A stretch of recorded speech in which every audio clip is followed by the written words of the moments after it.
The crack of his hand against her face echoed across the parade ground like a gunshot. 2,000 Marines stood frozen in perfect formation, their dress blues catching the harsh California sun. The sound, that sharp, vicious crack, rolled over them like thunder before a storm. Some would say later they felt it in their chests. Others would claim the air itself changed in that moment, grew heavier, thicker, harder to breathe. Rear Admiral Carson Blackwood's palm was still raised. 60 years old, decorated chest gleaming with medals earned over 3 decades of service, face purple with rage that had nowhere left to go. His hand trembled in the air, not with regret, but with the aftershock of impact, the sting settling into his skin like a brand. The young woman before him stood perfectly still. 22 years old, maybe younger. Dark hair pulled back in a simple ponytail that now swung slightly from the force of the blow. Olive drab V-neck shirt, cargo pants, in desert camouflage combat boots that had seen real miles. She looked like a college student who'd raided an army surplus store. She looked like someone's daughter visiting base for the first time. She looked like absolutely nothing. Blood appeared at the corner of her mouth, a thin crimson line that traced her split lip gathering slowly before the first drop fell. It hit the dusty parade ground concrete with a sound no one could hear, but everyone would swear they did. A small splash of red against gray stone, then another, then another. She didn't move, didn't flinch, didn't raise a hand to her face or step back or make any sound at all. She simply straightened her head. The Admiral's blow had turned it maybe 15 degrees and stared at him with eyes that held absolutely nothing. No fear, no tears, no shock or surprise or anger or pain. Just emptiness. The kind of emptiness that comes from having killed 47 men and remembering every single face. Admiral Blackwood's confidence flickered, just for a second. Just long enough for something cold to slide down his spine and whisper that he'd made a mistake. But 30 years of command, 30 years of men jumping when he barked, 30 years of absolute authority crushed that whisper before it could take root. Security. His voice cracked slightly, betraying him. Get this civilian off my parade ground. Now, 2 military police officers started forward from their position at the reviewing stand. Both were young mid-20s with the eager compliance of men who'd never questioned an order from a flag officer. They made it perhaps 5 steps before something stopped them. The credentials. The woman, this girl who looked like she should be serving coffee somewhere, had shown them credentials when she'd first arrived. Pentagon identification. Department of Defense clearance markers that went up and up and up until the classification level itself became classified. Letters and numbers that outranked everyone on this field except maybe God. The MP slowed, stopped, exchanged a glance that said neither of them wanted to be the one to lay hands on someone with that kind of clearance, regardless of what some admiral said. Sir, one of them ventured carefully, she has authorization from— I don't care if she has authorization from the president himself. Blackwood's face went from red to purple to something approaching maroon. This is my command, my Marines, my parade ground. I will not have some little girl playing soldier in the middle of my ceremony. 2,000 men held their breath. The woman finally spoke. Her voice was quiet, calm. The kind of calm that made experienced operators reach for their weapons without knowing why. The kind of calm that preceded violence, the way silence precedes lightning. Admiral Blackwood, I'm here under direct orders from the Secretary of Defense. My credentials are valid. My assignment is classified. She paused and something shifted in those empty eyes. Something that might have been amusement if it had contained any warmth at all. And with respect, sir, you just assaulted a federal official in front of 2,000 witnesses. The silence that followed was deafening. Blackwood stepped closer, close enough that she could smell the coffee on his breath, the expensive cologne that couldn't quite mask old sweat, the rage rolling off him like heat from asphalt. Close enough that anyone else would have stepped back, would have shown some sign of intimidation, would have done something. She didn't move. You think anyone here is going to side with you? He laughed, but there was no humor in it, only contempt, only certainty. You think anyone cares about some Pentagon paper pusher who wandered onto the wrong base? She tilted her head slightly, studied him the way a scientist might study an interesting specimen under glass. When she spoke again, her voice had dropped even lower, softer, more dangerous. I think, Admiral, that you should be very careful about what you do next. His hand came up again. She caught it. Not violently, not aggressively. She simply reached up and wrapped her fingers around his wrist with the casual ease of someone catching a thrown ball. The movement was so fast, impossibly fast, that several Marines in the front row actually gasped. Blackwood's eyes went wide. He tried to pull back. Couldn't. Her grip was iron. Absolute, unbreakable. He yanked harder, putting his full weight into it, and she didn't even sway. Just held his wrist suspended in the air between them, her expression unchanged, her breathing steady. "Let go of me," he hissed. She held him for exactly 3 seconds, long enough for him to feel the strength in her finger's strength that had no business existing in someone her size. Long enough for him to realize that she could have broken his arm if she'd wanted to, could have snapped his wrist like kindling, could have done things to him that would require surgery and months of physical therapy. Long enough for real fear to bloom in his chest. Then she released him and stepped back. "I apologize, Admiral." Her voice was perfectly level, perfectly controlled. Reflexes. "It won't happen again." She turned and walked away. 2,000 Marines watched her go. Not one of them moved. Not one of them spoke. They just watched as this young woman, blood still dripping from her chin onto the parade ground, leaving a trail of small red dots, walked off the field like she owned it, like she owned all of it, like she owned them. Admiral Carson Blackwood stood alone in the center of the parade ground, his wrist throbbing where she'd gripped it, his palms still stinging from the slap. And for the first time in 30 years of command, he felt something he'd almost forgotten existed. Doubt. Weapon. The women's restroom in Building 7 smelled like industrial cleaner and old plumbing. Fluorescent lights buzzed overhead, casting everything in the sickly yellow-green that haunts every military facility built before 1995. 4 sinks, 3 stalls, 1 cracked mirror that had probably seen 1,000 female Marines checking their appearance before inspections. Maya Sterling stood at the center sink running cold water over her hands. The door was locked. Should have been anyway. But she'd heard the footsteps coming from 50 feet down the hallway and made a decision. Let him in. Let him say what he came to say. Colonel David Kane pushed through the door like a man who'd been doing this too long to care about protocol. 57 years old, salt and pepper hair cut high, and tight face weathered by too many deployments to too many places that didn't officially exist. Silver Star recipient. Career Marine. One of the few people on Camp Pendleton who knew even a fraction of the truth about why Maya Sterling was really here. "That was either the bravest or the stupidest thing I've ever seen," Kane said, leaning against the doorframe. "I'm not sure which." Maya looked at him in the mirror, didn't turn around, just held his gaze in the reflection while cold water ran over her split knuckles. The lip had stopped bleeding, but the bruise was already forming along her jaw, purple and angry, the kind of mark that would take days to fade. "He hit me first," she said simply. "He's a 2-star admiral, and I'm supposed to be a civilian contractor." Kane sighed and walked closer. His reflection joined hers in the cracked mirror. For a moment, they just stood there, 2 people who'd seen too much, done too much, carried too much weight for too long. "Let me see your face." Maya turned. The bruise looked worse in direct light. The split in her lip was maybe a 1/4 inch clean-edged, would probably scar if she didn't get it stitched. Her jaw was already swelling. "You should go to medical," Kane said. "I've had worse." "I know you have. That's what worries me." Maya turned back to the mirror and pressed a wet paper towel against her lip. The cold helped. Not much, but enough. Physical pain had never bothered her much anyway. She'd endured things in BUD/S that would break most people. The underwater training that left candidates hallucinating from oxygen deprivation. The Hell Week that crushed 70% of her class. The live fire exercises where one wrong move meant real bullets in real flesh. No, the physical pain didn't bother her. What bothered her was the anger. 6 years of SEAL training. 6 years of learning to control every emotion, every impulse, every natural human reaction. 6 years of becoming a weapon precise and controlled and absolutely lethal. And right now, every instinct she possessed was screaming at her to go back out to that parade ground and put Carson Blackwood in the ground. "He's dirty, Colonel," she said quietly, still pressing the paper towel to her lip, still staring at her own reflection. "You know it, I know it. That's why I'm here." Kane's jaw tightened. "I know. But the timeline, the exchange is in 72 hours. Maya's voice cut through like a blade.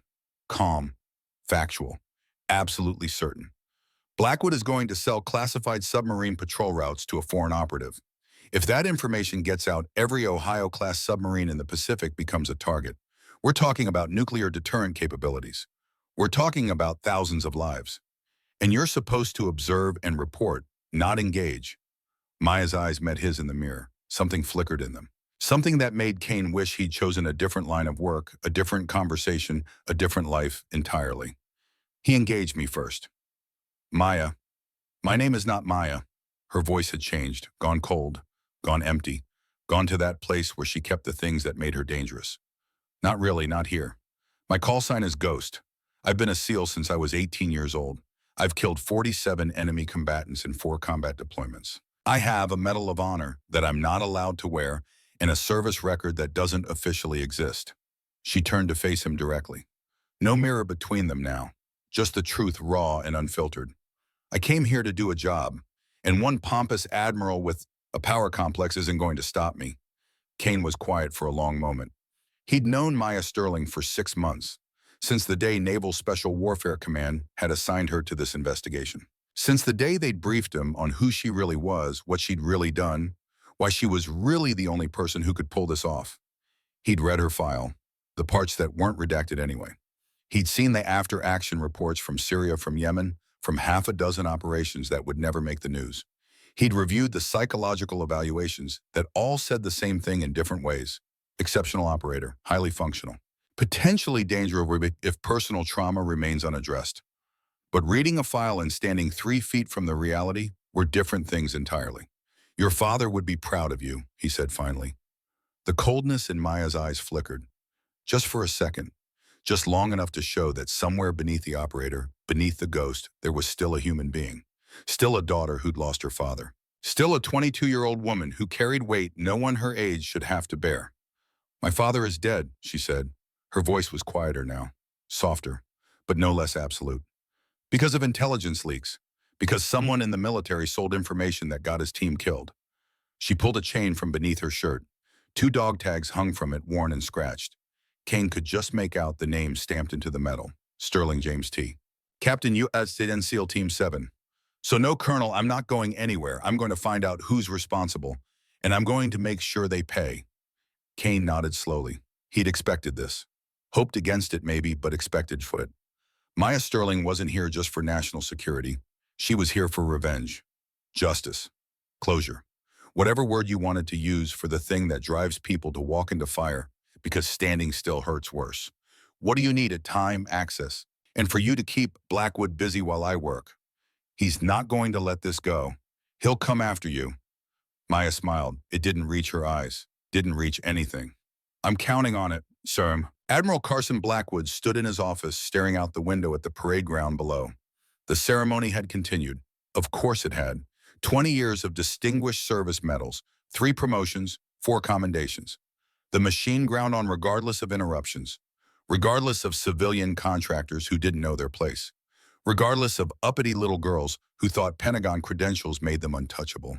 His hand was still tingling where she'd grabbed him. That grip, that impossible inhuman grip. Who the hell was she? He'd pulled her file immediately after returning to his office.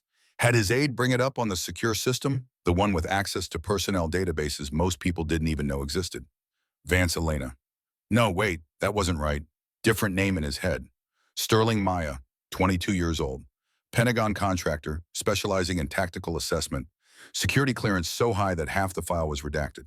Black bars across entire sections, classification markers that went up to levels Blackwood had only heard rumors about. No military service on record. No combat experience listed. Nothing that explained how a girl who looked like she should be in college could move like that, could grip like that, could look at him like that. Like she'd already decided he was dead and was just waiting for the right moment to make it official. His phone rang, secure line. The one that only 4 people had the number to. He glanced at the caller ID display. Unknown. He picked up anyway. Yes. We have a problem. The voice was cold. Foreign accent, Russian maybe, or Eastern European. Someone Blackwood had never met in person and never would. Someone who knew him only as a bank account number and a source of valuable information. Someone who called himself Wraith. I'm aware, Blackwood said. There's a Pentagon observer on base. I know who she is. Something in the way Wraith said it made Blackwood's blood pressure spike. What do you mean you know who she is? The question is whether you can handle her. She's nobody. Some girl they sent to check boxes and... She caught your arm mid-strike, Carson, in front of 2,000 Marines. Does that sound like nobody to you? Blackwood swallowed. How did Wraith know that? How could he possibly know what had happened on the parade ground less than an hour ago, unless he was on the base? Watching, had been watching this whole time. What are you suggesting? I'm suggesting that your casual attitude may have already compromised our arrangement. The exchange happens in 3 days. If she interferes, she won't. How can you be certain? Blackwood sat down heavily in his chair. His mind was racing, searching for solutions, for angles, for ways to regain control of a situation that was sliding away from him faster than he could process. Then it came to him. The Marine Raider assessment, he said slowly. 3 days of the most brutal evaluation in the military. If I can force her into it, force her how, Bon? I file a formal complaint, insubordination, conduct unbecoming, threatening a superior officer. I give her a choice: complete the assessment to prove her credentials or be arrested and removed from base. Silence on the other end. Blackwood could almost hear Wraith thinking, calculating, weighing probabilities. Either way, she'll be too busy surviving to notice anything else. Blackwood continued. The assessment runs 72 hours, same timeline as the exchange. By the time she's finished, if she finishes, we'll be gone. Another pause. Then Wraith laughed. Soft, cold, utterly without humor. Clever, Carson, very clever. But be warned, if this fails, there will be consequences. Not just for the operation. For you. The line went dead. Blackwood sat in the darkness of his office for a long time. The sun had set while he'd been on the phone. Camp Pendleton at night, all harsh lights and deep shadows. Everything rendered in stark blacks and whites with no room for gray. The girl Maya Sterling, if that was even her real name, was dangerous. He could feel it in his bones, in his wrist where she'd gripped him in the cold certainty of her eyes. But he hadn't survived 3 decades in the Navy by backing down from threats. He picked up his phone and dialed Colonel Kane's office. Colonel, I want that contractor in my office. Now, we have some things to discuss. Maya walked into Blackwood's office exactly 30 minutes later. She'd cleaned up, changed into fresh clothes, still the olive V-neck, still the cargo pants, but new ones pulled from her gear bag. Tied her dark hair back in the same simple ponytail. The bruise on her jaw was darker now, impossible to hide. She made no attempt to. Blackwood was waiting behind his desk. 2 Marines flanked him like bodyguards, both sergeants, both looking like they'd rather be literally anywhere else. Colonel Kane stood by the window, his face carefully neutral, in that way that meant he was furious but too professional to show it. Miss Sterling, Blackwood said, not offering her a seat. I've spent the last hour reviewing the incident on the parade ground. I've come to a decision. Maya said nothing, just waited, hands loose at her sides, weight balanced, every muscle ready to move if this went the direction she thought it might. You assaulted a flag officer in front of 2,000 Marines. You interfered with an official ceremony. You demonstrated conduct completely unbefitting someone claiming to represent the Pentagon. I stopped you from hitting me a second time, sir. Blackwood's eye twitched. Regardless, I'm filing formal charges. However, he paused, savoring the moment. Given your unique position, I'm prepared to offer an alternative. What kind of alternative? The Marine Raider assessment.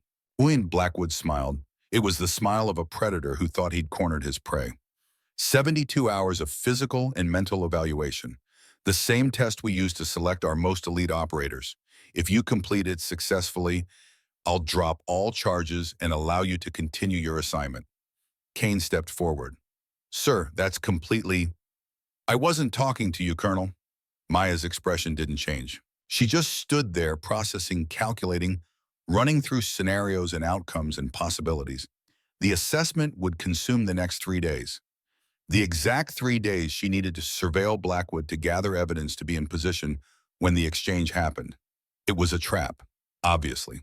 Blackwood was trying to sideline her to keep her occupied while he completed whatever deal he'd arranged. Maybe he thought she'd refuse. Maybe he thought she'd fail. Maybe he just needed her out of the way long enough to disappear. He didn't understand what she was. And if I refuse, she asked, then I'll have you arrested for assaulting a superior officer. You'll be removed from base in handcuffs. Your security clearance will be revoked. Whatever little assignment brought you here will be terminated immediately. The room went quiet. Everyone was watching Maya, waiting for her response. Waiting for her to crack, to beg, to negotiate, to show some sign of weakness. This was the moment Blackwood lived for. The moment when his enemies realized they had no options left. The moment when his control became absolute. Maya was quiet for exactly 10 seconds. Then she laughed. Not nervous, not defiant, just genuinely amused. The laugh of someone who'd just been told a very good joke. What's so funny? Blackwood demanded. Nothing, Admiral. Maya stepped closer to his desk, close enough that the two Marine sergeants tensed hands drifting toward their sidearms. I just find it interesting that you think 72 hours of physical discomfort is going to intimidate me. She leaned forward, put her hands on his desk, looked him dead in the eyes. I'll do your assessment. I'll complete every task, pass every evaluation, break every record your precious raiders have ever set. Her voice dropped to a whisper that somehow carried more weight than a shout.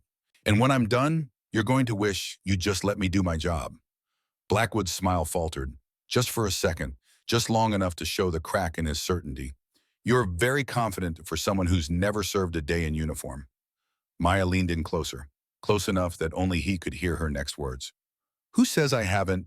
She straightened and turned to Kane. Colonel, please inform the assessment cadre that I'll report at 0500 tomorrow morning.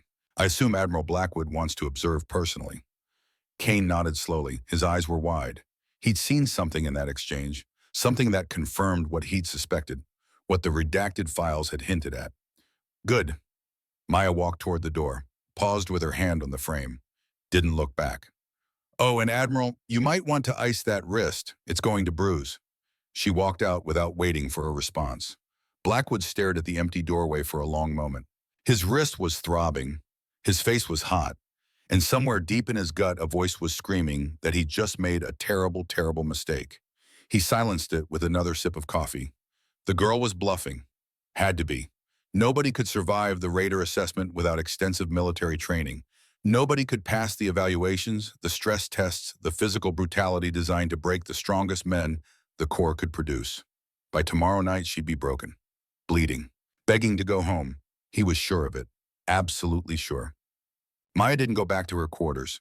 She walked to the far edge of the base where the desert met the ocean, and the wind carried the smell of salt and sage and something older than memory. The sun was setting, painting the sky in shades of orange and purple that had no business being that beautiful. She pulled out her phone. Encrypted line. Speed dial 1. Control, this is Ghost. I need an update. The voice on the other end was familiar. Commander Rachel Hayes. 45 years old, Naval Special Warfare Command, Maya's handler for this operation, and one of maybe 5 people in the world who knew the full truth. Ghost, we've been monitoring the situation. Are you compromised? Negative, but Blackwood is forcing me into the Marine Raider assessment. Starts tomorrow, runs 3 days. Silence, then. That's the same window as the exchange. I know. Can you do both? Maya watched the sun sink below the horizon. Watched the light bleed out of the sky.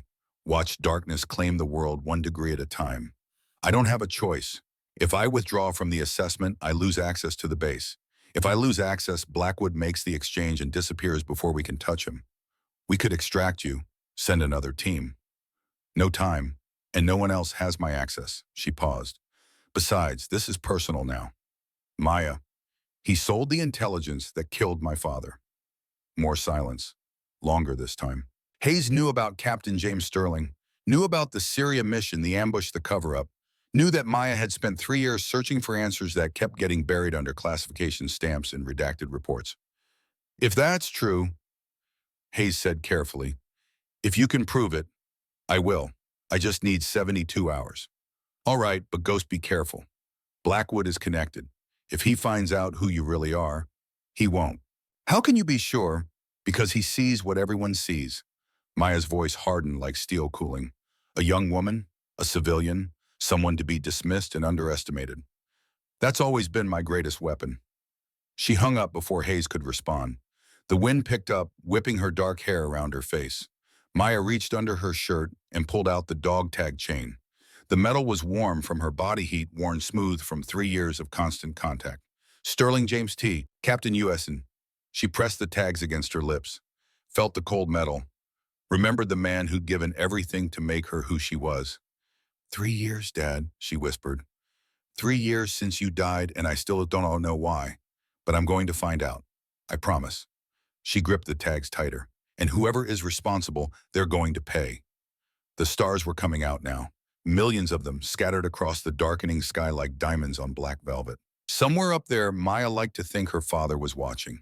She hoped he was proud. She hoped he understood. Because what she was about to do, the assessment, the investigation, the confrontation that was coming, it wasn't about duty anymore. It wasn't about orders or missions or national security. It was about justice. It was about family. It was about making sure that no one else's father ever died because of men like Carson Blackwood. Maya tucked the dog tags back under her shirt and turned toward the base. Tomorrow would be brutal. 72 hours of hell awaited her, designed to break the strongest men in the military. She smiled grimly. They had no idea what they were dealing with.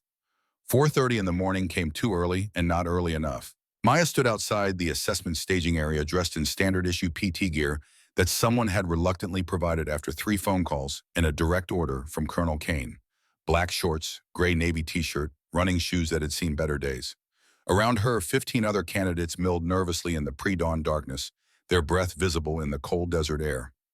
All men, all Marine officers, all staring at her like she'd grown a second head. She ignored them. Had been ignoring them since she'd arrived 20 minutes early, had been ignoring the whispers and sideways glances in poorly concealed disbelief. Let them stare. Let them wonder. Let them underestimate.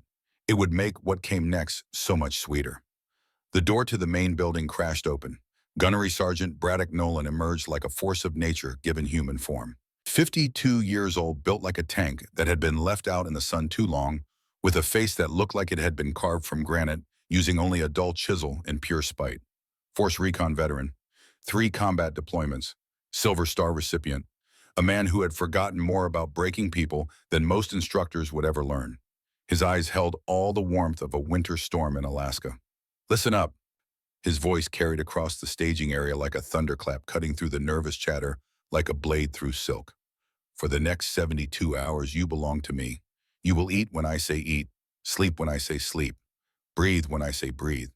He paced slowly in front of the assembled candidates, boots crunching on gravel, examining each one like a butcher examining livestock, evaluating, judging, finding them all wanting. Anyone who quits will be removed immediately. Anyone who fails will be removed immediately. Anyone who pisses me off will be removed painfully. He stopped in front of Maya, stared down at her from his 6'3" height advantage. Let the silence stretch. Let the moment build. Let every candidate wonder what he was going to say, what he was going to do, how badly this was about to go for the only woman in the group. Well, what do we have here? Candidate Sterling, Gunnery Sergeant. Candidate Sterling. He said her name like it tasted bad, like it offended him on a fundamental level. I've been doing this job for 15 years, run this assessment maybe 40 times. Never once had a female candidate, never once had a civilian candidate. He leaned down, close enough that she could smell old coffee and knew her fury. And now I've got both wrapped up in one pretty little package. Maya said nothing, just stood at attention, eyes forward, spine straight. The bruise on her jaw from Blackwood's slap was darker now, purple spreading into green at the edges. Nolan noticed it. His eyes flickered to the mark, then back to her face. Let me be clear, Princess. I don't know what strings you pulled to get here. I don't care what important people you know. In my assessment, there are no politics, no special treatment, no mercy. He straightened, addressed the entire group, but kept his eyes on Maya. You will be held to the same standard as every Marine on this field. And when you quit, because you will quit, I will personally escort you to the gate. Understood, Gunnery Sergeant. Do you have anything to say? Maya finally met his eyes, held his gaze without blinking, without flinching, without showing anything except the cold certainty that had seen her through BUD/S, through SEAL qualification training, through 4 combat deployments that officially never happened. Just one thing, Gunnery Sergeant. What's that? I don't quit, ever. Something flickered in Nolan's eyes, surprise maybe, or the faintest hint of respect, or maybe just recognition that this was going to be more interesting than he'd anticipated. Then it was gone, buried under decades of professional stone face. We'll see about that. He turned to address the group. First evolution, 20-mile forced march, 80-pound pack, 4-hour cutoff. Anyone who doesn't make time is done. He checked his watch, an old Casio scratched and faded, probably older than half the candidates. Move out in 5 minutes. The candidates scrambled to the equipment station. Maya moved with them, shouldered her pack exactly 80 pounds, no more, no less, checked twice and adjusted the straps with the practiced efficiency of someone who'd done this 1,000 times. One of the other candidates sidled up beside her. Captain Wyatt Morrison, 32 years old infantry officer with a chest full of ribbons and eyes that had seen too much Fallujah. You know this is insane, right? His voice was low, meant only for her. Women aren't built for this kind of punishment. Maya tightened her final strap. Didn't look at him. Then I guess you'd better try to keep up. She walked to the starting line without looking back. The desert at dawn is a particular kind of beautiful and brutal. Mile 1, the pack settled into Maya's shoulders like an old friend, 80 pounds distributed across frame and straps, and the particular geometry of human endurance. Around her, 15 candidates found their rhythm. Some fast-burning energy they'd regret later. Some slow-conserving strength they'd need when the sun climbed higher. Maya held third position. Not pushing, not coasting. Just maintaining a pace she could sustain for 20 miles, for 40 miles, for however long this needed to last. The candidate in front of her was Captain Morrison, the one who'd made the comment about women. Behind her, a lieutenant whose name she hadn't caught breathing, already getting ragged at mile 1. Not a good sign. Gunnery Sergeant Nolan drove alongside in a Humvee, watching with the cold assessment of a man who'd seen hundreds of candidates attempt this march and knew within the first mile who would finish and who would break. His eyes kept drifting to Maya. She could feel the weight of his attention, the question forming behind that stone face. Who are you? What are you? How is someone who looks like a college student moving like a seasoned operator?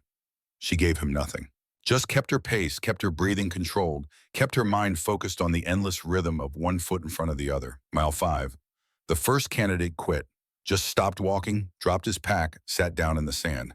Nolan didn't even slow the Humvee. Just keyed his radio and called for pickup. 14 left. Mile 8. The sun was climbing now, temperature with it, 90 degrees and rising. The desert floor radiated heat like a furnace, turning the air into something thick and hostile.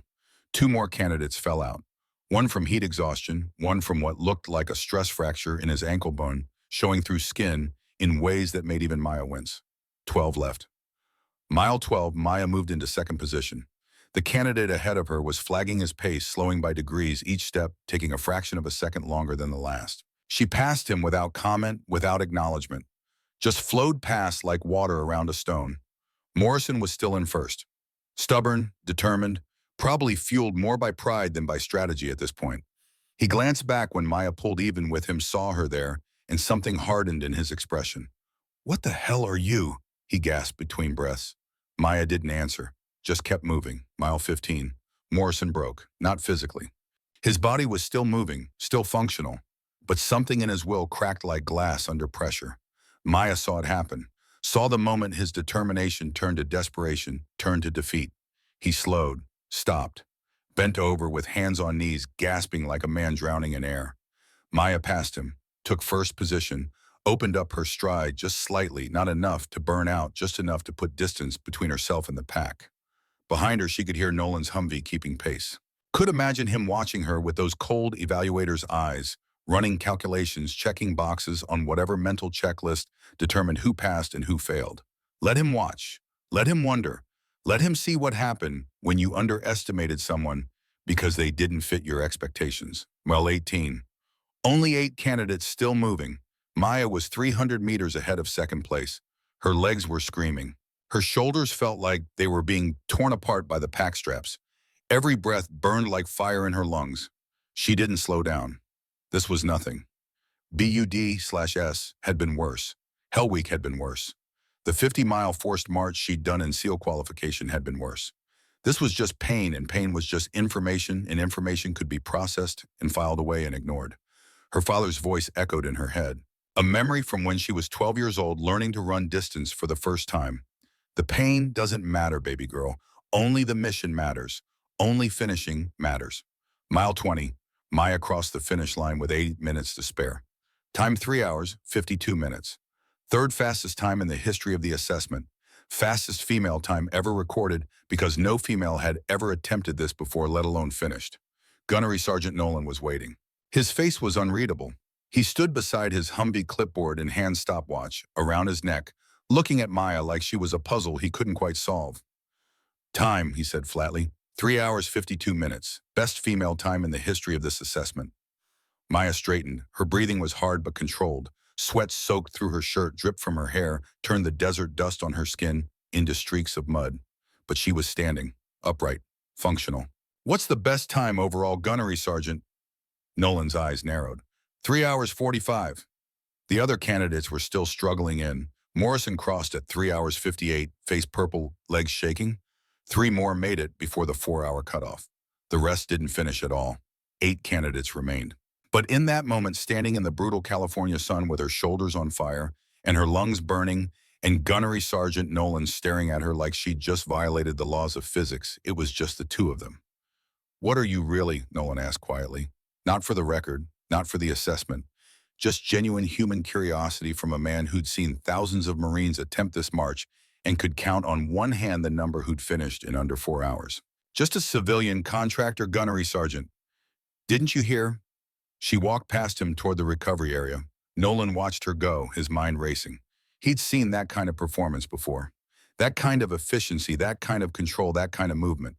But only in one place. Only from one group. The teams. Navy SEALs. He pulled out his phone and made a call. The hand-to-hand combat evaluations began at 1300 hours. Maya stood in the center of a training mat that had seen better days, surrounded by 15 candidates who looked at her with a mixture of skepticism and grudging respect. The march had earned her something. Not trust, not acceptance, but acknowledgement that she wasn't a joke, wasn't a quota hire, wasn't someone who'd lucked into this assessment. She was something else. Something they couldn't quite define yet. Gunnery Sergeant Nolan stood at the edge of the mat, arms crossed, face still carved from stone. "Combat evaluation. Each candidate will face 3 opponents. Marine Raider instructors. Full contact. No pads, no mercy. Tap out or knockout ends the round." He turned to Maya. Of course he did. "Candidate Sterling, you're first." Of course she was. Maya walked to the center of the mat. Her first opponent was already waiting. Staff Sergeant Flint Rivera. 6'2", 220 pounds, former Golden Gloves boxer with hands like sledgehammers and a grin that said he was going to enjoy this. "Nothing personal, sweetheart," he said, bouncing on his toes, rolling his shoulders. "But this is going to hurt." Maya didn't respond, just settled into her stance. Weight balanced, hands loose, every muscle ready to explode into movement, but appearing completely relaxed. Waiting. Nolan blew the whistle. Rivera came in fast. Jab-cross combination that would have knocked most people unconscious. Professional technique, years of training, power and speed and precision, all combined into 2 punches that cut through the air like artillery. Maya slipped both by millimeters. Flowed inside his guard like water finding a crack. Drove her elbow into his solar plexus with surgical precision. Rivera doubled over, gasping, all the air driven from his lungs in one brutal instant. Maya didn't give him time to recover. Knee to the face, forearm across the throat, leg sweep that put him on his back. Then she was on top of him, arm locked around his neck in a textbook rear naked choke. 3 seconds later, Rivera tapped. Total time, 9 seconds. The room went dead silent. Maya stood, walked back to her starting position. Her breathing hadn't changed. Her face remained neutral, unreadable. She looked like she'd just finished tying her shoes, not dismantling a trained Marine in less time than it takes to pour a cup of coffee. "Next," she said quietly. Nolan stared at her. He'd seen that sequence before, that exact combination. Elbow strike, knee, sweep, choke. It was SEAL hand-to-hand combat, advanced level. The kind of technique they only taught at Coronado to operators who'd already proven themselves in live combat. He sent in his second instructor. Petty Officer Maddox Steele, Brazilian Jiu-Jitsu black belt, 3 tours in Afghanistan. A man who'd submitted opponents twice his size in competitions from California to Brazil. Steele lasted 16 seconds. The third instructor, Garrett Hayes, former Army Ranger, with a background in Krav Maga and a reputation for breaking ribs, lasted 19. When it was over, Maya stood alone on the mat, 3 instructors scattered around her in various states of groaning or unconscious. And she wasn't even breathing hard. "Time for all 3 opponents at the scene," Nolan announced, his voice slightly strangled. 44 seconds. New assessment record. Previous record was 4 minutes, 12 seconds. Nobody cheered. Nobody moved. They just stared at Maya like they were seeing her for the first time. Because they were. Captain Morrison stepped forward slowly. His face was pale. His hands were shaking slightly, though whether from the march or from what he'd just witnessed, Maya couldn't tell. "Where did you learn to fight like that?" Maya's expression remained neutral. Saw him. Saw all of them. Saw the question they were all asking, the pieces they were all trying to put together. "My father taught me." "Your father must have been one hell of a soldier." Something flickered in Maya's expression. Pain, loss, love. All of it compressed into a single heartbeat before the mask slammed back down. He was the best I ever knew. She walked off the mat without another word. Nolan watched her go, his phone burning a hole in his pocket. He'd made the call hours ago after the march. Had run a deep background check on Maya Sterling through every database he had access to. Had pulled every string, called every favor, used every backdoor into personnel systems that 30 years in the Corps had given him. The response had come back 20 minutes ago. He'd read it 3 times to make sure he wasn't hallucinating. Sterling Maya, file classified, level 7, access denied. Cease all inquiries immediately. Do not approach subject. Do not discuss with anyone. This message will delete in 60 seconds. Level 7. Nolan had been Force Recon for 20 years. He'd worked with Delta, with CIA, special activities with operators so secret they didn't officially exist. He'd seen classification levels that would make most people's heads spin. He'd never seen a level 7 classification on anyone. Until now. Until this 22-year-old woman with dark hair and controlled fury who had just destroyed his best instructors like they were children. What are you really, he thought again, watching her disappear into the barracks. And why are you really here that night? Gunnery Sergeant Nolan couldn't sleep. He sat in his quarters, the level 7 classification message still burning in his mind. Maya Sterling? Ghost? A legend made flesh. His phone buzzed. Encrypted message from an old friend. Master Sergeant Hawthorne Donovan, retired. 68 years old now, living in San Diego, but still connected to everything that mattered in the special operations community. The message was short. Heard you're running assessment with James Sterling's daughter. How's she doing? Nolan stared at the text. Donovan. He hadn't thought about Hawk Donovan in years. The man was a legend himself, Gulf War veteran from 1991. Had trained some of the best SEALs the Navy ever produced, including Captain James Sterling. Nolan dialed the number. Hawk, it's Braddock. Braddock Nolan, still breaking Marines, I see. Donovan's voice was gravelly, worn by age and cigarettes. He'd quit 10 years too late. Tell me about the girl. She's not a girl. She's a weapon. I know, I helped make her. Nolan went still. What? James Sterling was one of my students, best I ever trained. When Maya was born, James asked me to be her godfather. I watched her grow up, taught her to shoot when she was 8 years old. Told James he was crazy letting a little girl handle a rifle, but he insisted. Donovan's voice grew softer. When James died in Syria 3 years ago, I knew something was wrong. Intelligence leak didn't make sense. James was too careful, too good. Someone sold him out. Blackwood, Nolan said. You know, Maya's here investigating him. The exchange is tomorrow. She's going to take him down. Silence on the other end. Then, good, that son of a bitch has been dirty for years. I suspected it, but could never prove it. If anyone can finish this, it's her. Hawk, why didn't you tell anyone if you suspected? Who was I going to tell? I'm a retired master sergeant. Blackwood is a 2-star admiral with connections that go all the way to the Pentagon. I had suspicions, not evidence. Donovan paused. But Maya, she has what I never did. She has her father's skill, her mother's determination, and a clearance level that makes her untouchable. She can do what I couldn't. Nolan was quiet for a moment. She's going to expose herself tomorrow. Break cover. Risk everything. I know. And when she does, you make sure she survives. You hear me, Braddock? That girl is all that's left of James Sterling. She's all that's left of one of the best men I ever knew. I'll protect her. You'd better, because if anything happens to her, you'll answer to me. The line went dead. Nolan sat in the darkness, understanding now why Maya Sterling fought with such controlled fury. She wasn't just avenging her father. She was fulfilling a promise made by an old warrior who couldn't finish the fight himself. She was the weapon Donovan had helped forge, aimed at the heart of corruption. And tomorrow she would fire. The stress inoculation phase began at 1800 hours. Sleep deprivation, sensory overload, psychological pressure designed to break even the strongest minds. Candidates were subjected to hours of interrogation, loud noises, disorienting lights, constant physical harassment. The kind of treatment that simulated capture torture, the absolute worst moments a warrior might face. One by one, they started breaking. By hour 6, 4 more candidates had quit, walked away, couldn't take it anymore. The psychological assault was worse than the physical. The not knowing, the constant stress, the way everything familiar became hostile, everything safe became dangerous. By hour 10, only 7 remained. Maya sat in her isolation cell, hands zip-tied behind her back, hood over her head, music blaring at 115 decibels. Some kind of death metal, all screaming and drums and guitar that felt like it was trying to drill through her skull into her brain. They'd been at her for 12 hours straight. Different interrogators, different techniques, all designed to find her breaking point, to crack her open and see what spilled out. They hadn't found it yet, because Maya had been through SEER training, survival, evasion, resistance, escape. The course that taught SEALs how to survive capture by hostile forces.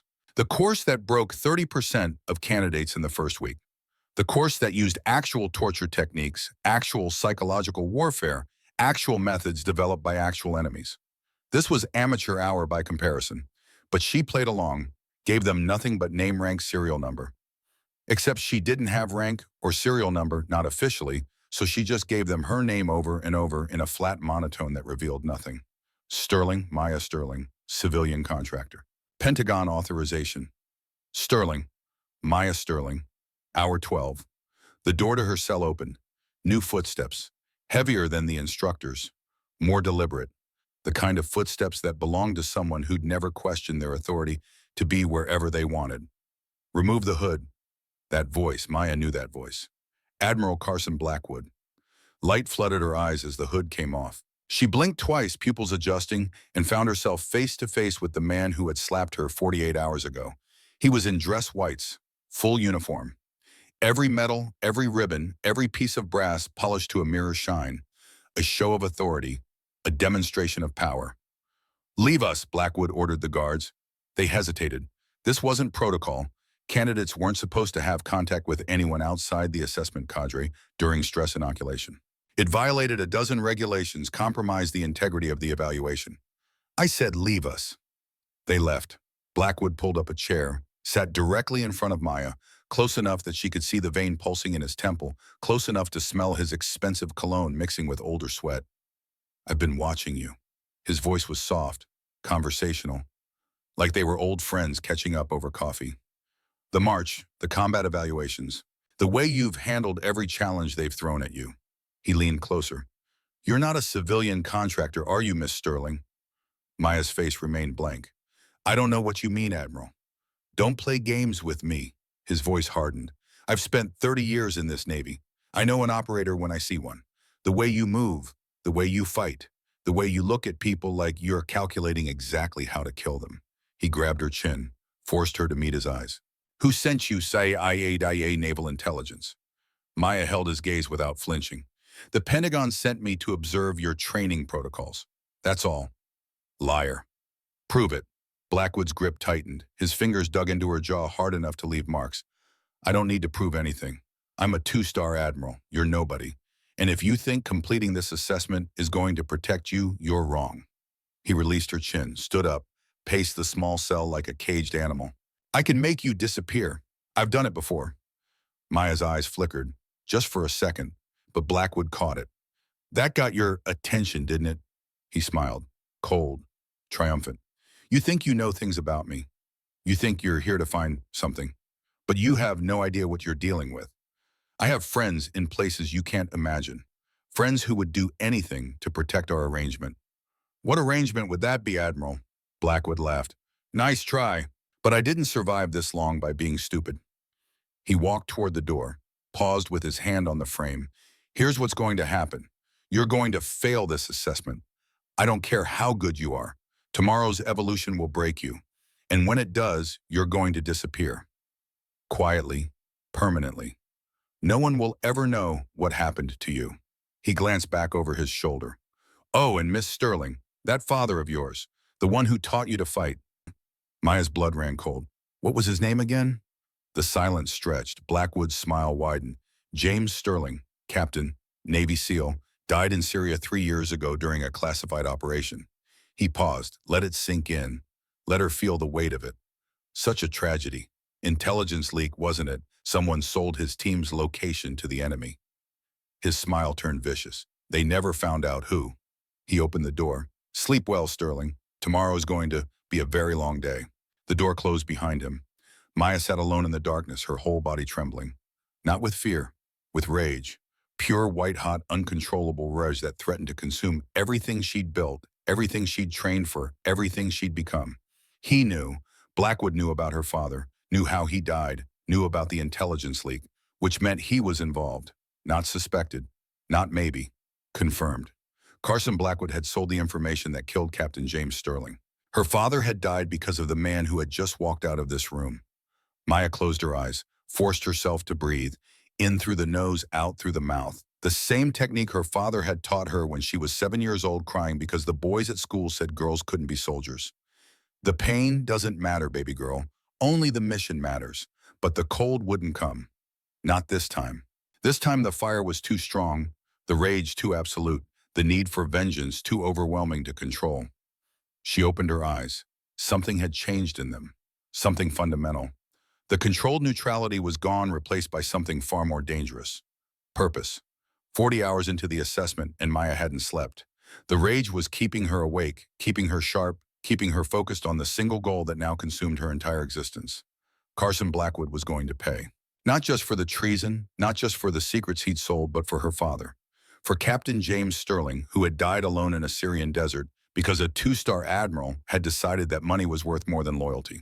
The other candidates had noticed the change in her. They kept their distance now, watching her with a mixture of awe and something that looked uncomfortably like fear. Even Captain Morrison, who tried to be friendly after the combat evaluation, stayed quiet when she was near. They could see it.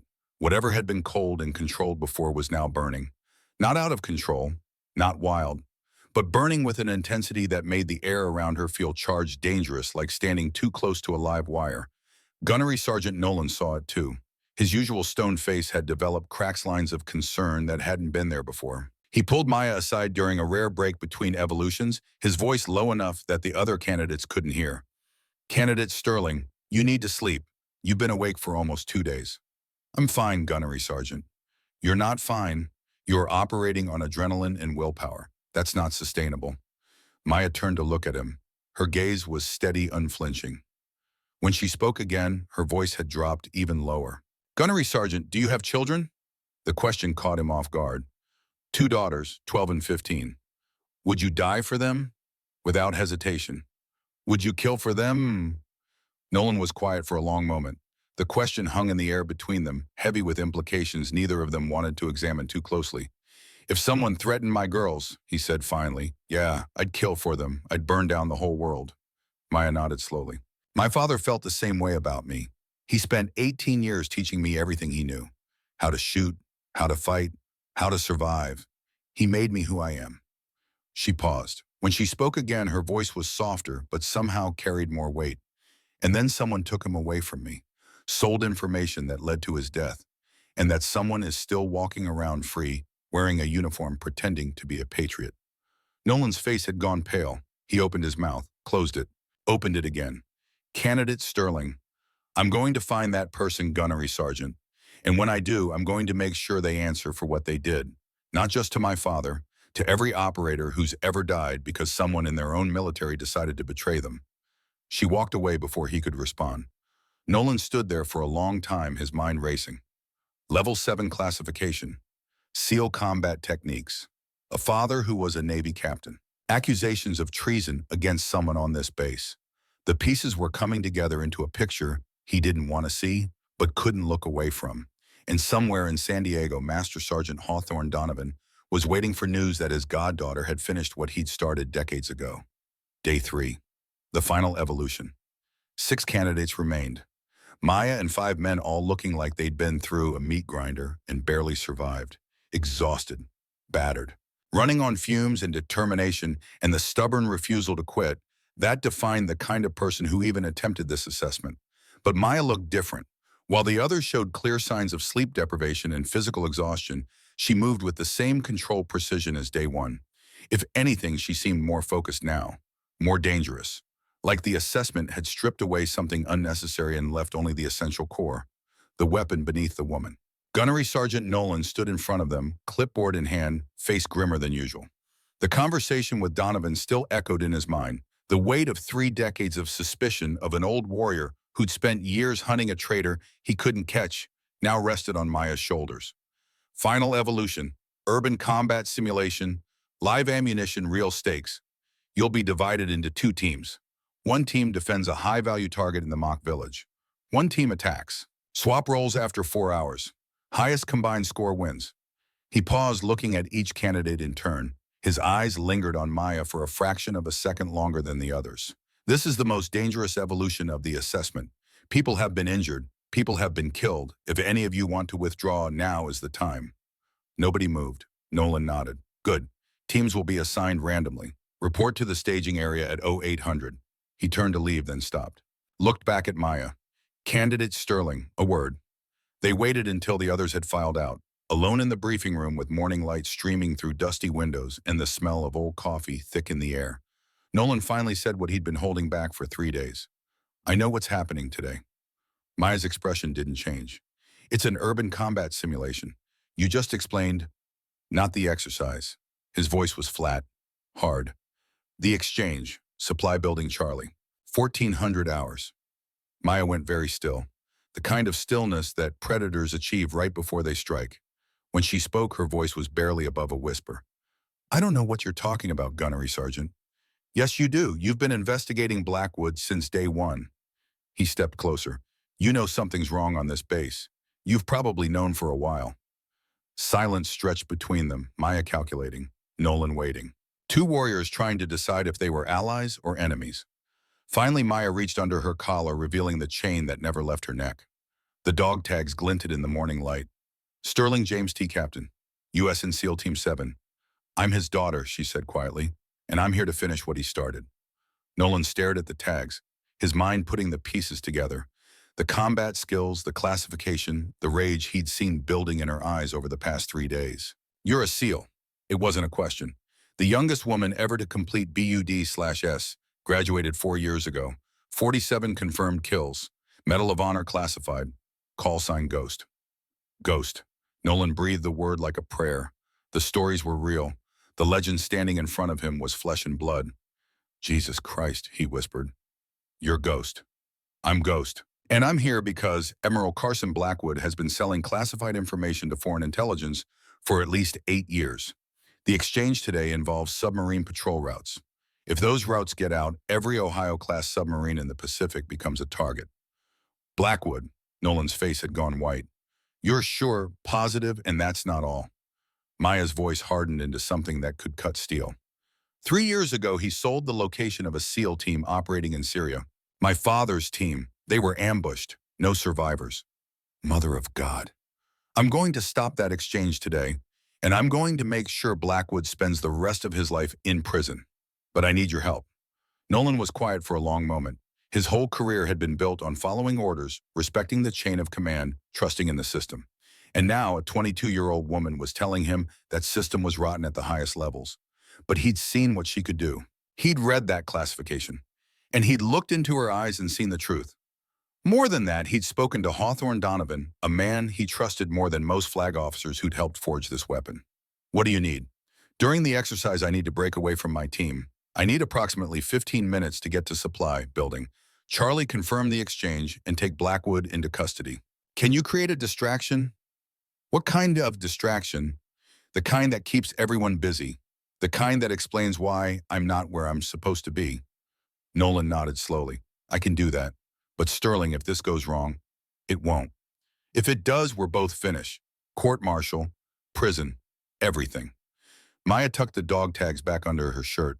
When she looked at Nolan again, there was something almost gentle in her expression. Almost human beneath the operator.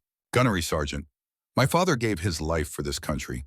He died believing in the uniform, believing in the people he served with. And one of those people betrayed him. She straightened. I'm not going to let that stand. I don't care what it costs me. Nolan looked at her for a long moment, saw his daughters in her, saw every young warrior who'd ever trusted him to keep them safe, saw the future and the past colliding in this one person in this one moment. He extended his hand. Your father would be proud of you. Maya shook his hand. Her grip was strong, steady, certain. I hope so. I really hope so. The exercise began at exactly 0800. Maya moved through the mock village with her team weapon raised, senses on high alert. Live ammunition meant real consequences. One mistake could end everything, but her mind wasn't on the exercise. It was on supply building, Charlie 500 meters east, where Carson Blackwood would meet his foreign operative in exactly 6 hours, where the man who'd killed her father would finally be in reach. Sterling, you're on point, Captain Morrison called from behind her. 3 days of watching her dominate every evolution had earned his respect, if not his understanding. Lead us to the objective. Maya nodded and pushed forward. She needed to perform well enough to avoid suspicion while keeping track of time. Every minute brought her closer to the moment of truth. Her earpiece crackled. Gunnery Sergeant Nolan's voice. All teams be advised. We have unexpected activity in Sector 7. Possible insurgent reinforcements. Adjust tactics accordingly. That was the signal. Nolan was setting up his distraction. Maya checked her watch. 0847. 5 hours and 13 minutes until the exchange. The first 3 hours of the exercise were brutal. Maya's team faced wave after wave of opposition force played by Marine raiders who weren't pulling any punches. Simulated IEDs, ambushes, hostage scenarios. Every tactical nightmare they could throw at a team. Maya handled each one with mechanical precision. Her team noticed. "How do you stay so calm?" Lieutenant Hayes asked, crouching beside her during a brief lull. He'd done 2 tours in Afghanistan, seen real combat, and his hands were still shaking. "I've been through this. My hands are still trembling." Maya ejected her magazine, checked her ammunition, reloaded. "You learn to separate." "Separate what?" "The person from the mission." She looked at him, her gaze steady and unflinching. "The mission is all that matters. Everything else is noise." Hayes stared at her. "That's either the wisest thing I've ever heard or the saddest." "Maybe both." 13:30 hours, 30 minutes until the exchange. Maya's earpiece crackled again. Nolan's voice tensed this time. All teams, we have a situation in Sector 4. Medical emergency. All evaluators report to the command post immediately." This was it, the distraction. Maya turned to Morrison. "Captain, I need to recon the eastern perimeter. I saw movement earlier." Morrison frowned. "We should stick together." 5 minutes, I'll catch up." Before he could argue, she was gone. Maya moved fast, using every bit of her SEAL training to cover ground without being seen. 500 meters became 400, 300, 200. Supply building, Charlie came into view. She slowed, controlled her breathing. Approach from the blind side. No guards visible. Either Blackwood was confident in his secrecy or he'd already cleared the area. Voices from inside, 2 distinct, 1 American, 1 foreign. Maya pressed against the wall and listened. "The routes are all here," Blackwood's voice.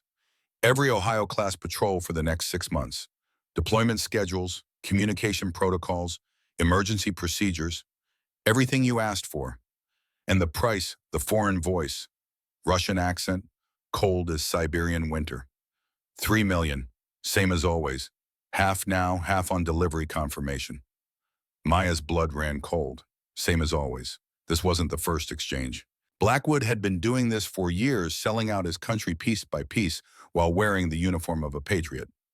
"There's been a complication," the Russian voice continued. "The woman, the one you struck at the ceremony, my sources indicate she may be military intelligence, perhaps worse." "Impossible. I checked her file myself." "Files can be fabricated.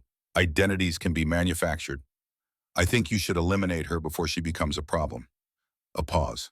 Then Blackwood's voice, colder now. "I've already made arrangements. After today's exercise, she'll have an unfortunate accident. Training incidents happen all the time." "Good. Now show me the data." Maya had heard enough. She kicked the door open and stepped inside, weapon raised. "Admiral Carson Blackwood, you're under arrest for treason, espionage, and conspiracy to commit murder." 2 men stared at her in shock. Blackwood in his dress, White's a USB drive in his hand. And across from him, a man Maya had never seen before. Tall, lean, mid-40s with the cold eyes of a professional killer. The Russian, the foreign operative, the man called Wraith. "You boss!" Blackwood breathed, his face going from shock to rage in an instant. Wraith moved first. He was fast, faster than Maya expected. His hand came up with a weapon she hadn't seen a Makarov P. Russian military issue firing as he dove for cover. Maya dropped rolled return fire. 2 shots. Both hit center mass, but Wraith kept moving, body armor beneath his civilian clothes. "Kill her!" Blackwood screamed, scrambling behind a crate. Wraith came at Maya like a snake striking. Close quarters, his specialty. He was Spetsnaz trained, she could tell from his movement. Fluid, efficient, brutal. He knocked her weapon aside with a precise strike, drove a fist into her ribs hard enough to crack bone, grabbed for her throat. Maya twisted away, absorbed the blow, countered with an elbow strike that cracked against his jaw. He stumbled, but recovered instantly, pulling a knife from his belt. Not just any knife, a ballistic knife, spring-loaded, designed to be fired. "You're good," Wraith said, circling, speaking perfect English with only the slightest accent. His lips were split from her elbow blood on his teeth. "Better than I expected, but not good enough." He lunged. The knife flashed toward her throat. Maya caught his wrist, redirected the momentum, used his own force against him. Joint lock. Pressure on the radial nerve. The knife clattered to the ground. Wraith snarled and broke free with a technique. She recognized Sistema, the Russian martial art that emphasized fluidity over strength. He lashed out with a kick that caught her in the stomach. She fell back, gasping, but turned the fall into a roll and came up in a fighting stance. "Your father fought the same way," Wraith said suddenly. Maya froze. "What?" "Captain James Sterling, Syria 2021. I was there." Wraith smiled. Cold, vicious, utterly without remorse. "He was good too. Very good. But not good enough." He circled closer like a predator who'd found his prey's weakness. "I put 2 bullets in his chest while he was trying to drag his wounded teammate to safety. Petty Officer Robert Caldwell, I believe. Your father could have escaped. Could have made it to the extraction point. But he went back." Wraith's smile widened. "He died begging. 'Please,' he said. 'My daughter. Tell her I—'" But he never finished, just bled out in the sand, holding Caldwell's hand, both of them dying together. Something snapped inside Maya, the cold she'd maintained for 6 years, the control her father had taught her, the discipline that had made her a legend. All of it shattered in a single instant of pure incandescent rage. She attacked. Not with technique, not with precision, with fury. Wraith was caught off guard by the ferocity of her assault. He blocked the first strike, the second, but the third broke through his guard and crushed his nose. Cartilage shattered. Blood exploded across his face. The fourth strike, a hook punch with her full body weight behind it, cracked his orbital bone. The fifth drove him to his knees. "You killed him!" Maya screamed, raining blows down on him, each one landing with brutal efficiency, each one driven by 3 years of grief and rage and loss. "You killed my father." Wraith tried to protect his head. Failed. Maya's fists were like hammers, systematic, relentless. Professional violence transformed into personal vendetta. "Maya, stop!" The voice cut through her rage like a blade. Gunnery Sergeant Nolan stood in the doorway, weapon drawn, eyes wide.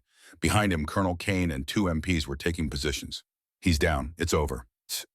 Nolan's voice was steady, calm, the voice of experience talking to someone on the edge. "Don't become what they are." Maya stood over Wraith's broken body, fists bloody, chest heaving. The foreign operative was barely conscious, face a ruin of blood and shattered bone. His nose was pushed flat against his face. One eye was swelling shut. Teeth were missing.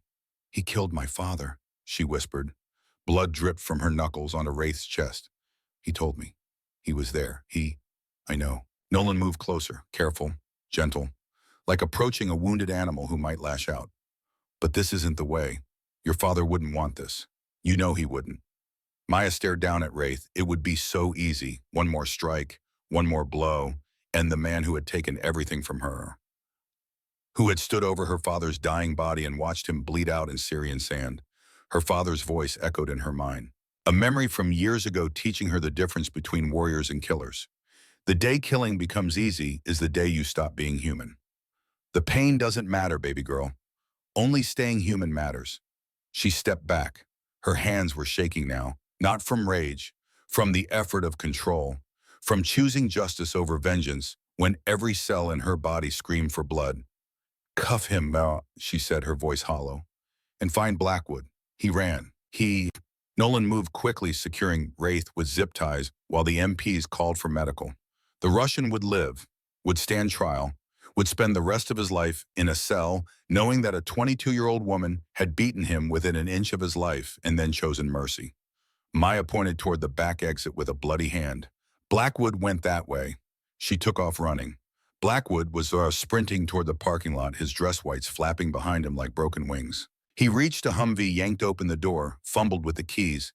His hands were shaking so badly he could barely function. Sweat poured down his face. 3 decades of carefully constructed lies were collapsing around him. Come on, he muttered, jamming the key into the ignition. "Start, damn you, start." The driver's side window exploded. Maya's hand shot through the broken glass, grabbed Blackwood by his collar, scattering metals and ribbons, and dragged him out of the vehicle.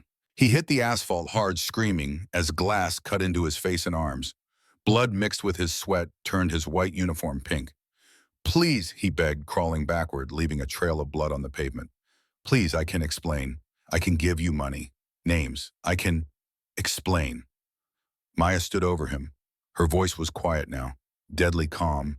The rage had burned itself out, leaving only cold certainty. Explain selling out your country for 8 years. Explain getting my father killed. Explain planning to murder me. It wasn't personal, it was business. I needed the money. The Navy doesn't pay flag officers what they're worth. I didn't. My father was not business. She grabbed him by the throat and hauled him to his feet. Blackwood was 56 years old, 6 feet tall, 190 pounds. Maya was 22, 5'7", 130. It didn't matter. She lifted him like he weighed nothing, slammed him against the Humvee, hard enough to dent the door panel. 12 operators dead because of you. Her grip tightened. Blackwood's face was turning purple. 12 families destroyed. 12 heroes who will never come home. Robert Caldwell, Marcus Williams, James Hartley, Catherine Walsh's husband, Sarah Bennett's son.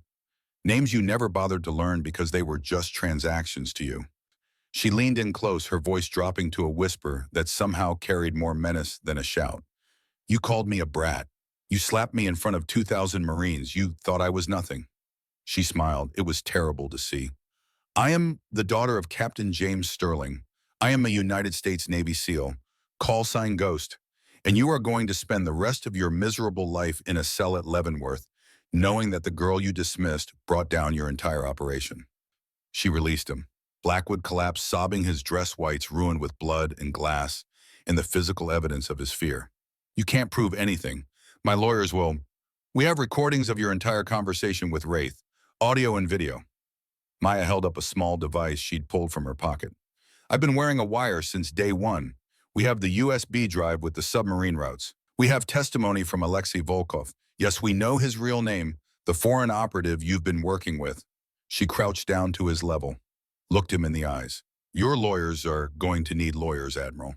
Military police arrived in force. 6 MPS weapons drawn surrounding them. Colonel Kane pushed through, took one look at Blackwood's condition, and understood everything. Secure Admiral Blackwood, Kane ordered. He's under arrest for espionage, treason, and conspiracy to commit murder. This is outrageous, Blackwood screamed as they hauled him to his feet, slapping handcuffs on his wrists. Do you know who I am? I'm a 2-star admiral. I have 30 years of service. I'll have you all court-martialed. You have the right to remain silent, Kane said calmly, his voice cutting through Blackwood's hysteria like a knife. I strongly suggest you exercise it. They dragged him away, still screaming, threats and denials that grew fainter as they loaded him into a security vehicle. Maya watched him go, feeling nothing. The rage had burned itself out. The mission was complete. She'd caught her father's killer. Exposed the traitor, completed the investigation that had consumed 3 years of her life. So why did she feel so hollow? A Navy commander she didn't recognize approached, flanked by 2 men in civilian suits. Intelligence officers.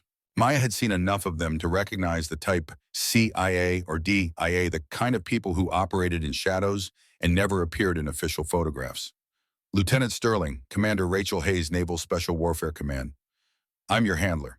I know who you are, ma'am. Then you know this operation was supposed to be observation only. You weren't authorized to engage. Maya looked at her with tired eyes. He was going to escape. The exchange was happening. I did what had to be done. Violent, you exposed yourself, blew your cover, compromised years of intelligence gathering on Blackwood's network. I also stopped a traitor from selling nuclear submarine routes to a foreign power. I captured an enemy operative responsible for killing 12 American service members, and I avenged my father. Maya straightened despite the pain in her ribs, despite the blood on her hands, despite the exhaustion threatening to drag her down. Court-martial me if you want. I'd do it again. Commander Hayes stared at her for a long moment. The 2 civilian suits watched with professional interest, their faces revealing nothing. Then, unexpectedly, Hayes smiled. That's exactly what your father would have said. She extended her hand. Well done, Ghost. Well done. 6 hours later, Maya sat in a hospital bed at Coronado Naval Medical Center. The rib wraith had cracked, was wrapped. The cuts on her knuckles were stitched. The exhaustion was catching up with her now. 3 days of assessment and 48 hours without sleep in combat, finally demanding payment. Commander Hayes sat beside her bed reading from a tablet. Blackwood's network was bigger than we thought. 8 years of active espionage, 7 separate intelligence leaks. We've identified at least 12 operators killed as a direct result of his treason. Your father was one of them. And Wraith, real name Alexei Volkov, former Spetsnaz, now freelance. He's talking, trading information for a life sentence instead of execution. Hayes looked up. He confirmed everything. Blackwood sold your father's location. Volkov led the ambush. Personally shot Captain Sterling. Maya closed her eyes, felt the weight of 3 years of searching, of not knowing, of carrying questions that had no answers finally lift from her shoulders. There's more, Hayes continued. Volkov has been killing Americans for 23 years. Afghanistan, Iraq, Syria. He's responsible for at least 37 confirmed kills, all of them special operations personnel. He specialized in selling his services to whoever paid the most, then targeting American forces. He won't kill anyone else. No, he won't. Hayes set down the tablet. What happens now is up to you. After today, you can write your own ticket. DevGru C, IA Special Activities Division FBI, hostage rescue anywhere you want to go. Hell, the Director of Naval Intelligence personally called to request you for his staff. Maya thought about it. Thought about the future she'd earned with blood and fury. Thought about her father who had died believing she would carry on his legacy. I want to go back to the teams. SEAL Team 7, my father's old unit. Hayes nodded slowly as if she'd expected this answer. I'll make the arrangements. You'll be assigned as a platoon leader. It's unusual for someone your age and rank, but given your service record, the parts that actually exist, no one's going to argue. She stood to leave, then paused. There's one more thing. The Marines here, the 2,000 who watched Blackwood slap you. They deserve to understand what really happened. They deserve to know the truth. Maya looked at her handler. I want to address them before I go. The assembly was called for the following morning. 2,000 Marines stood in the same formation where Blackwood had struck Maya 6 days earlier. The same parade ground, the same gray morning light, but everything else was different. Colonel Kane stood at the reviewing stand flanked by Commander Hayes and 2 representatives from Naval Criminal Investigative Service. Marines of Camp Pendleton, his voice carried across the silent field. You have been assembled to receive an official briefing on events that occurred on this base over the past several days. He paused, gathered himself. 6 days ago, Rear Admiral Carson Blackwood struck a woman in front of this formation. You all witnessed it. What you did not know, what you could not have known, is that the woman he struck was not a civilian contractor. Kane's voice grew harder. She was Lieutenant Maya Sterling, United States Navy SEAL, call sign Ghost. A murmur rippled through the formation. Ghost. Even Marines had heard that name. Stories whispered in barracks. A legend that most people assumed was myth. Lieutenant Sterling was operating undercover investigating intelligence leaks that had resulted in the deaths of American service members. Her investigation led to Admiral Blackwood, who has now been arrested and charged with treason, espionage, and conspiracy to commit murder. The murmur became a roar. Kane let it continue for a moment before raising his hand. Admiral Blackwood sold classified information to foreign intelligence services for 8 years. His actions directly resulted in the deaths of at least 12 American operators, including members of SEAL Team 7 during a mission in Syria 3 years ago. His voice dropped. One of those operators was Captain James Sterling, Lieutenant Sterling's father. The formation went silent. Lieutenant Sterling has requested the opportunity to address you directly. I have granted that request. He turned toward the side of the platform. Lieutenant, the floor is yours. Maya walked onto the reviewing stand. She was wearing the same olive V-neck shirt and cargo pants as 6 days ago. The bruise on her jaw had faded to yellow and green. The cut on her lip was healing but still visible. Her hands were bandaged from the fight with Volkov. She looked exactly like what they'd assumed she was, a young civilian who had wandered onto a military base. She looked nothing like the legend she actually was. 2,000 pairs of eyes watched her approach the microphone. 2,000 hearts beat faster. 2,000 men and women waited to hear what she would say. Maya let the silence stretch. Then she spoke. 6 days ago, I stood right there. She pointed to the exact spot in the formation 28 yards from the platform. Admiral Blackwood walked up to me, called me a brat, and struck me across the face hard enough to draw blood. Her voice was steady, calm, but it carried across the parade ground like a weapon. You all saw it. Nobody moved. Nobody did anything. The words hung in the air. I'm not here to blame you. You did what you were trained to do. You followed the chain of command. You respected rank. You trusted that the system would work. She paused. But I want you to remember this moment. I want you to remember what it felt like to watch a two-star admiral assault someone and do nothing. She began walking slowly across the platform. Carson Blackwood spent 33 years in the Navy. He had medals, commendations, the respect of everyone who served under him. Rear Admiral, 2 stars, a man you were taught to salute, to obey, to trust with your lives. Her voice hardened, and the whole time he was selling out his country, selling secrets that got people killed, getting rich while heroes bled out in foreign deserts. And nobody questioned him. Nobody looked closer. Nobody wondered if maybe the man in the fancy uniform wasn't worthy of the trust you placed in him. She stopped at the center of the platform. My father was Captain James Sterling, Navy SEAL, 22 years of service, 4 combat deployments, Silver Star, Bronze Star, Purple Heart. He was the best man I ever knew. Maya reached under her collar and pulled out the dog tags, holding them up so everyone could see. He died 3 years ago because Carson Blackwood sold his location to a foreign operative for money. For 3 years, I didn't know why. I was told it was classified. I was told to accept it. I was told to move on. Her jaw tightened. I refused. I became a SEAL because he was a SEAL. I trained until I was better than anyone expected. I took missions no one else would take. I earned a Medal of Honor that I'm not allowed to wear. I killed 47 enemy combatants in 4 combat deployments, and eventually I found the truth. The dog tags caught the morning light, flashing like signals. This is all I have left of him. 2 pieces of metal with his name on them. That's what remains of a man who gave everything for his country, while the people who were supposed to protect him were busy betraying everything he stood for. The Marines were absolutely motionless. Maya could see some of them with tears in their eyes, others with jaws clenched in fury. A few of the older ones, the ones who'd served long enough to know that betrayal from within hurt worse than any enemy fire, were nodding slowly. I'm not here to lecture you about loyalty or honor or duty. You know those words better than most people ever will. I'm here to tell you something simpler. She lowered the dog tags but kept them visible, hanging outside her shirt. Never stop questioning, never stop looking, never assume that rank equals righteousness or that the chain of command is infallible. Trust but verify. Respect the uniform, but remember it's the person wearing it who matters. She looked directly at the female Marines scattered throughout the formation. There weren't many, maybe 50 out of 2,000, but they stood straighter now, listening with an intensity that bordered on hunger.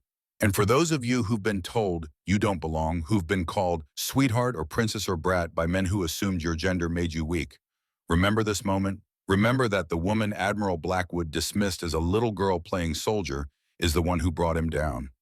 Her voice rang out clear and strong, not with anger, not with complaints, not by lowering standards or asking for special treatment, with excellence, with determination, with results.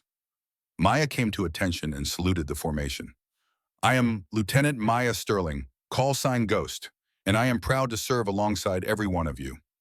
2,000 Marines saluted back. Then, breaking every protocol of military formation, they began to applaud. The sound rolled across the parade ground like thunder. Clapping, cheering, a few whistles from the back ranks. Men and women who had watched her humiliation now standing witness to her triumph. NCOs who should have been maintaining discipline were clapping along with their Marines. Even the officers on the reviewing stand were applauding. Maya held the salute until the noise died down.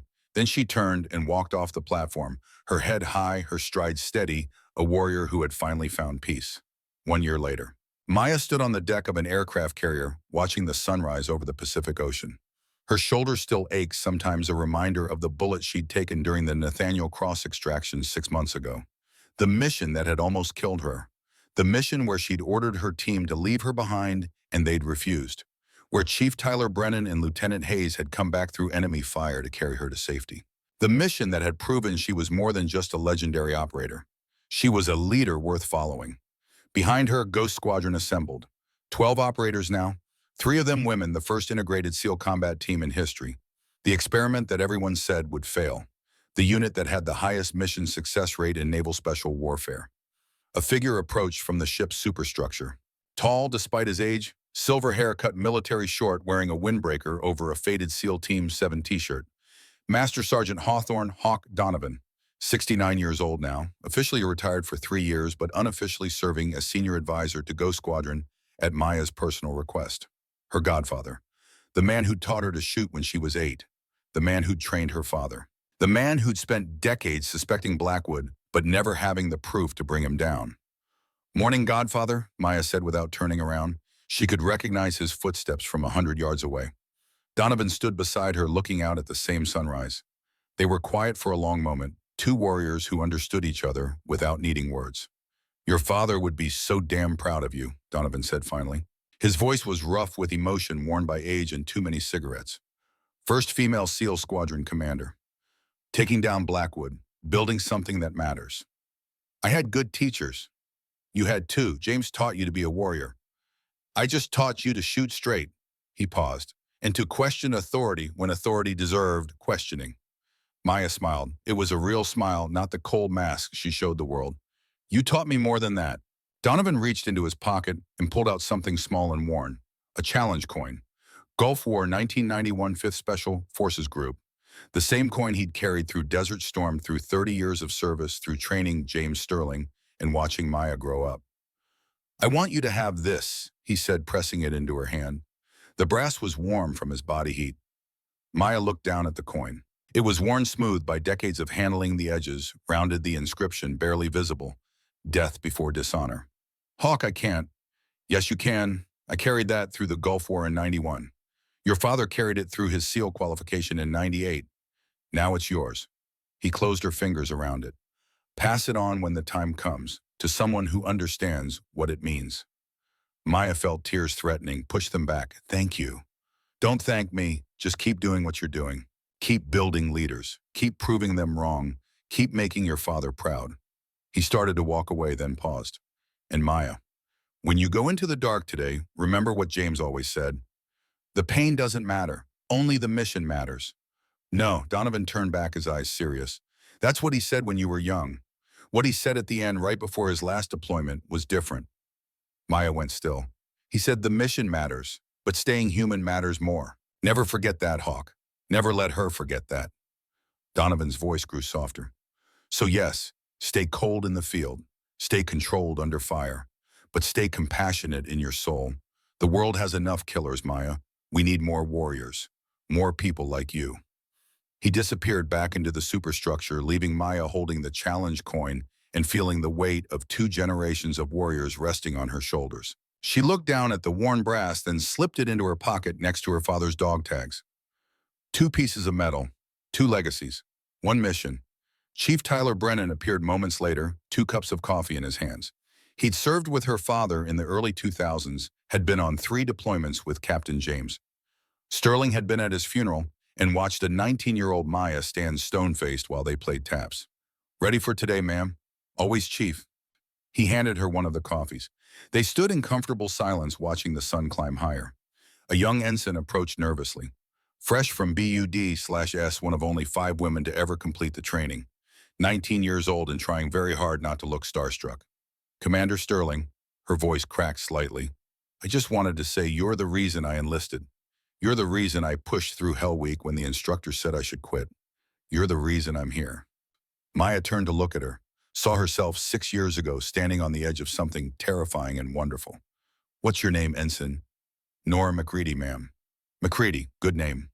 Maya studied her for a moment, saw the determination in her eyes, the way she stood despite her nervousness, the bandages on her hands from recent training. "You know why I do this job, Ensign?" "To serve your country, ma'am. That's part of it. But the real reason—" Maya looked at the sunrise, then back at the young woman. "I do this so people like you know it's possible. So the next generation of warriors understands that strength doesn't have a gender. That courage doesn't care what you look like. That the only thing that matters is whether you're willing to give everything for the people counting on you." She reached into her pocket and pulled out the Gulf War challenge coin Donovan had given her that morning, pressed it into McCready's hand. "This belonged to my godfather, Master Sergeant Donovan. He carried it through Desert Storm in 1991. My father carried it through SEAL qualification in 1998. Now I'm giving it to you." McCready stared down at the worn brass, eyes wide. "Ma'am, I can't." "Yes, you can. And someday when you've earned it, when you've led your own team and made your own sacrifices, you'll pass it on to someone else. That's how legacies work, Ensign. We don't keep them. We carry them forward." She walked toward her team, leaving the young woman staring down at the coin with tears streaming down her face. understanding for the first time what it meant to be part of something larger than herself. Ghost Squadron was waiting. 12 operators who'd been through hell together, who'd proven that integration wasn't just possible, it made them stronger. Who followed Maya not because regulations required it, but because she'd earned their loyalty with blood and sacrifice, and the kind of leadership that couldn't be taught in any school. Listen up, Maya said, her voice carrying across the deck. We have a mission. High-value target, hostile territory, the kind of operation that makes careers or ends them. She looked at each face, saw not just operators, but family. I'm not going to lie to you, this will be dangerous. Some of us might not come home. Silence. The wind carried the smell of salt and jet fuel and the particular tension that comes before warriors go to work. But I made you a promise when I took this command. I will never ask you to do something I won't do myself. I will never leave you behind. I will give everything I have to bring every single one of you home. Her voice grew stronger. That's not just words. That's who I am. That's who my father raised me to be. Her hand moved instinctively to her chest where her father's dog tags rested beneath her uniform. So when we go into the dark, and we will go into the dark, remember this. We go together, we fight together, and whatever happens, we come home together. Because that's what warriors do. That's what family does. She came to attention. Ghost Squadron, move out. They moved as one. 12 warriors with a single purpose. Following a woman who had earned their trust not through politics or quotas or special treatment, but through excellence. Through being the first one in and the last one out. Through taking a bullet and still completing the mission. Through proving every single day that she deserved to lead them. Maya walked at their head, leading them toward whatever came next. She was 23 years old now. She'd faced death more times than she could count. She'd lost her father, found his killer, brought down a traitor, and built a legacy that would outlast them all. And she was just getting started. Because she was Maya Sterling. She was Ghost. And in this world of darkness and danger, she would always be a light. Not because she was fearless, but because she was afraid and fought anyway. Not because she was invincible, but because she was wounded and rose again. Not because she was perfect, but because she was flawed and chose excellence anyway. That was her father's legacy. That was her promise. And that was the truth that would carry her through whatever storms lay ahead. The strongest warriors are not the ones who never fall. They are the ones who fall and rise again, carrying others with them, refusing to surrender until every last soul is safe. Maya Sterling was that warrior, and she always would be.